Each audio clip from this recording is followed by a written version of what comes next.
that will get you back into reading. I'm not joking with you all. Pick up that book that you have lying there because I guess you have a lot. I have a very long TBR and I guess so do you. Maybe you don't, but maybe you do. Hello, welcome back to another video. Okay, today I thought I would talk about books. I identify myself as a reader, but at the same time I find myself in these reading slumps way more often than I would like to admit. So if this is you, if you can relate to this, these are, or I'm gonna present to you 6 books that will get you back into reading.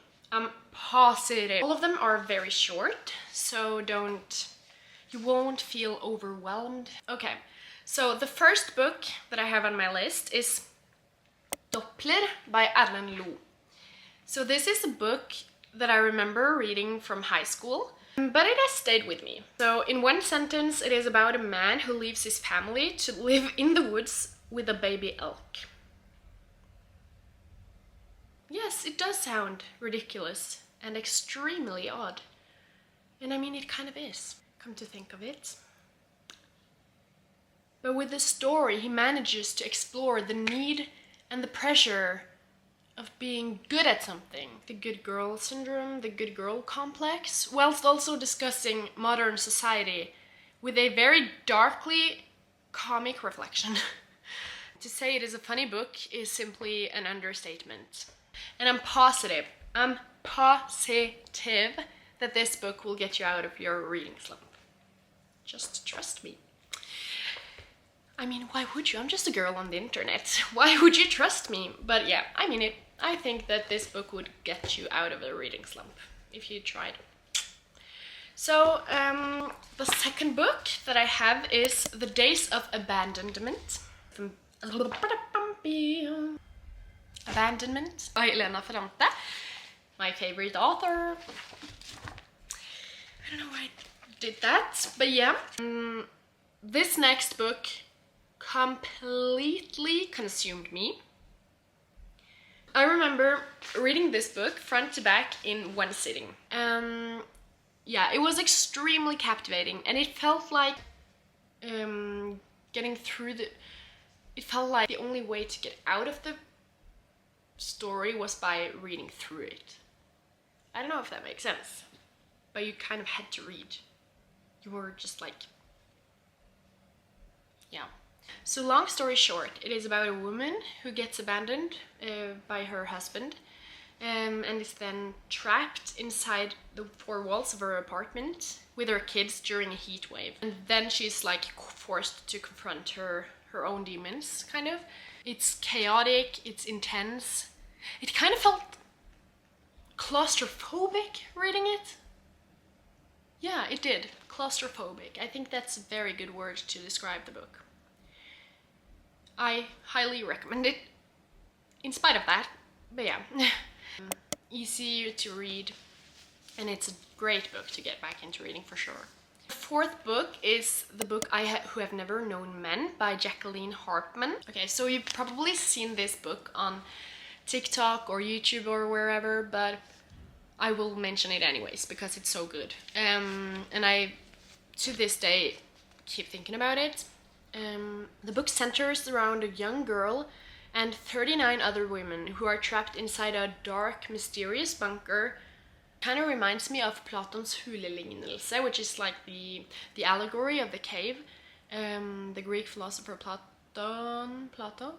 And the protagonist, because of her young age, she doesn't remember a life outside of the cave. So basically, the only life she knows of is the life inside the cave. Or the cave, the bunker, I mean. The bunker.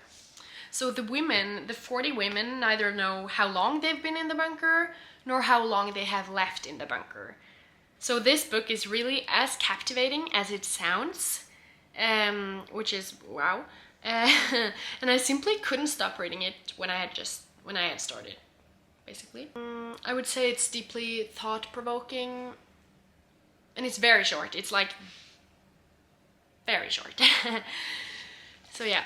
And now we can talk about the 5th book, Motherhood by Sheila Heti. So this is a rather complicated and introspective book, I would say. But I must say it's very interesting the way it's built up, because it's kind of like, it's structured in a rather experimental, philosophical way, with it being built up with the narrator asking questions or making decisions by the toss of a coin. By the toss of a coin. Did you hear that? By the toss of a coin, I meant. So she's making decisions by the cause of a... So as I said, with the narrator making the decisions based on the toss of coins, basically. And where every answer makes new questions arise. So this book is, again, highly, or as the book before, highly thought-provoking.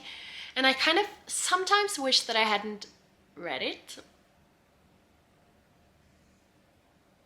Oh, I actually have it here. It's this book, Motherhood by Sheila Heti. So, yeah. So I'm quoting the Paris Review. They have what they've said about the book. They've said, brilliant. Heti takes on her most controversial debate yet, whether or not to have a child.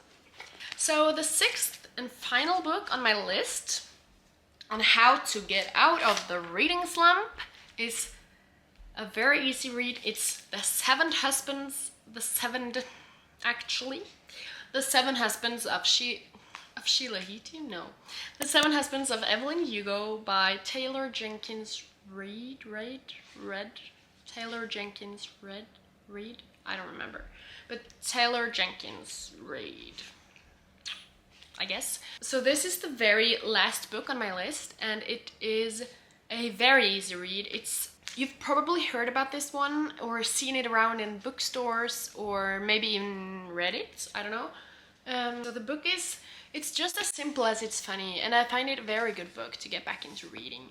I remember reading this book on a vacation with my family, and I just simply couldn't put it down. I had it with me everywhere. During car rides, I even walked around with it at the supermarkets, because I simply couldn't put it down. It was so captivating. It immediately took me out of a reading slump, I would say, because at that time I was experiencing a reading slump, and this book just like took me back into reading at an instant. Maybe this is the book you should start with, actually. It depends, I don't know what you prefer, but yeah. Yeah, so as for the other ones, this is also full of humor and wit. It centers around a narrator. It follows a journalist who gets to write a biography about a earlier known movie star who's now become old, and it kind of jumps between, so the book kind of skips parts, or we skip between reading the actual biography of the movie star, which is like the end result, kind of, and then we skip between this biography part and the part where the narrator navigates the writing process of it all. And that's very interesting, actually. Or if I remember correctly, or if I, it's the movie star or the actress is supposed to be based upon Marilyn Monroe, if I'm not wrong. But yeah, so these were the 6 books that I really recommend for you getting back into reading. And if you are struggling with getting back into reading, I just want to say a few words about that. So I think it all has to... Now you have 6 books to get you back into reading, but I guess the most important thing is that you just find a book, maybe one of the books that I've mentioned, maybe not any of them, but that you find a topic maybe that you are genuinely interested in, and then you find a book that discusses this topic. Yes, centers around that, I think. then you will have more motivation to read the book, and maybe just start by reading a little every day. Just maybe you can start to read 1 page today, and then you read 1 page tomorrow, and 1 page after that. Just 1 page. It's nothing more, just 1 page. And then when you have read that, you kind of make it a habit, and then you can start on adding more pages. And then at the end, if you just keep doing that, it will feel like a part of your daily routine. Most people brush their teeth every day without having to think of it. And yeah, if you want to become a reading person or pick up an old hobby, maybe you were reading a lot when you were a child. I know I did for sure. And then life kind of happens, and for me, I find reading in university, it takes up so much of my reading space. So the last thing I kind of want to do at the end of the day is read.